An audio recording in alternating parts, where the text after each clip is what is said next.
നമസ്കാരമുണ്ട്. നമ്മളിത് കാണിക്കുന്ന ഫിഷിങ്ങോ കുക്കിങ്ങോ ട്രാവലിങ്ങോ ഒന്നല്ല. ക്രോസ് ബോനെ കുറിച്ച് ചെറിയൊരു ടിപ്പാണ്.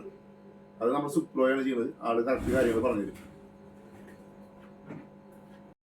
നമസ്കാരം. ഓഷ്യൻ ഫിഷിംഗ് ടാക്ടിക്സിലാണ് ഇപ്പോൾ നമ്മുടെ വിവേക് ബ്രോ വന്ന് എത്തിയിരിക്കുന്നത്. നമ്മുടെ ഇപ്പോൾ ഒരുപാട് പേര് ചോദിക്കുന്ന ഒരു സംഭവമാണ് നമ്മുടെ ക്രോസ് ബോന്റെ എൻഡ് ഗ്യാപ്പ് പൊട്ടിപ്പോകുന്ന ഒരു കംപ്ലൈന്റ് ഒരുപാട് വരുന്നുണ്ട്.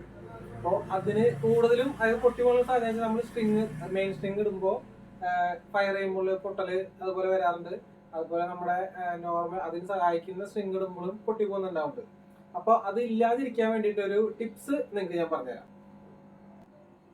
ഇത് നമ്മുടെ പഴയ model red back cross born. ഇതിലും ഈ പറയാൻ പോകുന്ന ടിപ്പ് നമുക്ക് ഉപകാരപ്രദമാവും. അതുപോലെ തന്നെ പുതിയ മോഡൽ വരുന്ന XR എന്ന് പറയുന്ന മോഡലിലും നമുക്കിത് ചെയ്യാവുന്നതാണ്. അപ്പൊ നമുക്ക് ടിപ്സിലേക്ക് കടക്കാം. നമ്മൾ ഈ മെയിൻ സ്ട്രിങ് ഇടാൻ വേണ്ടിയിട്ട് ചെയ്യുന്നൊരു രീതിയാണ്. ഓൾറെഡി നമുക്ക് ഇങ്ങനെ അഡ്ജസ്റ്റ് ചെയ്യാൻ പറ്റുന്ന ഒരു സ്ട്രിങ് അതിൽ തന്നിട്ടുണ്ടാവും. ഈ സ്ട്രിങ് നമ്മൾ ഇത് ഓൾറെഡി ഇത് ഫിക്സഡ് ആണ്.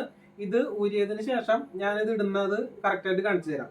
നമ്മൾ ആദ്യം ഈ സ്ട്രിങ് ഇടുക, അതിനുശേഷം ലോഡ് ചെയ്തിട്ടാണ് നമ്മൾ പിന്നെ ഫയർ ചെയ്തിട്ടാണ് ഈ സാധനം നമ്മൾ റിലീസ് ചെയ്യണത്. ആ സമയത്ത് ഇവിടെ ഈ ജോയിന്റിൽ വന്നിട്ട് ഈ സാധനം ഓവർടൈറ്റ് ആവുകയും അതുപോലെ ഈ എൻഡ് ഗ്യാപ്പ് പൊട്ടലും അതുപോലെ ഇതിന്റെ വിള്ളലൊക്കെ സംഭവിക്കാം. അപ്പോൾ അതില്ലാതിരിക്കാൻ വേണ്ടിയിട്ടുള്ള ടിപ്പാണ് ഞാൻ ഇപ്പോൾ പറഞ്ഞു തരുന്നത്.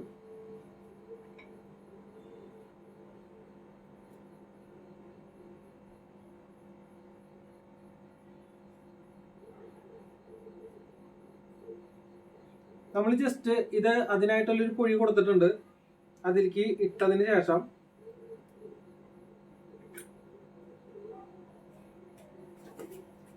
ഇതിന് നമുക്ക് ശരിക്കും പറഞ്ഞാൽ നമ്മുടെ 2 ലെഗിന്റെ ആവശ്യമുണ്ട്. അപ്പോൾ ഇങ്ങനത്തെ എന്തെങ്കിലും തുണിയോ അല്ലെങ്കിൽ എന്തെങ്കിലും കവറോ ഉണ്ടെങ്കിൽ നമുക്ക് കാല് വേദന എടുക്കാണ്ടിരിക്കാൻ വേണ്ടി ഇങ്ങനെ ഉപയോഗിക്കാം.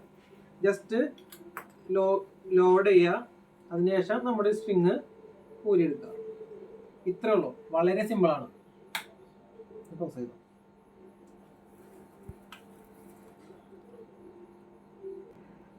ഫസ്റ്റ് നമ്മൾ ക്രോസ് ബോ അസംബിൾ ചെയ്ത് കഴിഞ്ഞ് ഇങ്ങനെയായിരിക്കും പൊസിഷൻ വരിക.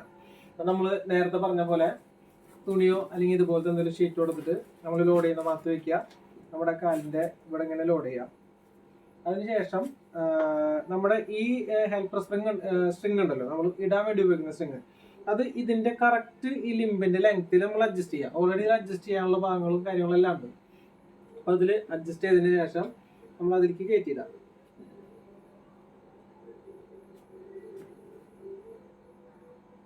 ഇപ്പം അത് ഓൾറെഡി സെറ്റാണ്.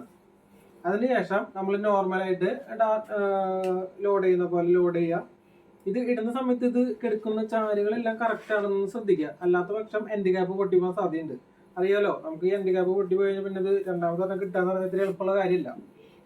അതിനുശേഷം നമ്മുടെ മെയിൻ സ്ട്രിങ് ഈ ഹെൽപ്പർ സ്ട്രിങ്ങിന്റെ ഉള്ളിൽ കൂടെ കയറ്റിയിട്ട് അത് കിടക്കുന്ന കറക്റ്റ് പൊഴിയുണ്ടല്ലോ, അതിൽ അതേ പൊസിഷനിൽ ഇങ്ങനെ ബെൻഡാക്കി വെക്കുക. ഇങ്ങനെ ബെൻഡാക്കി വെക്കുക, ഒരറ്റം മാത്രം. അതിനുശേഷം ഇതിന്റെ ഇപ്പുറത്തെ അറ്റം അതേപോലെ തന്നെ ഈ സ്ട്രിങ്ങിന്റെ ഉള്ളിൽ കൂടി ഇതിന്റെ പൊസിഷനിലേക്ക് കടത്തി വെക്കുക.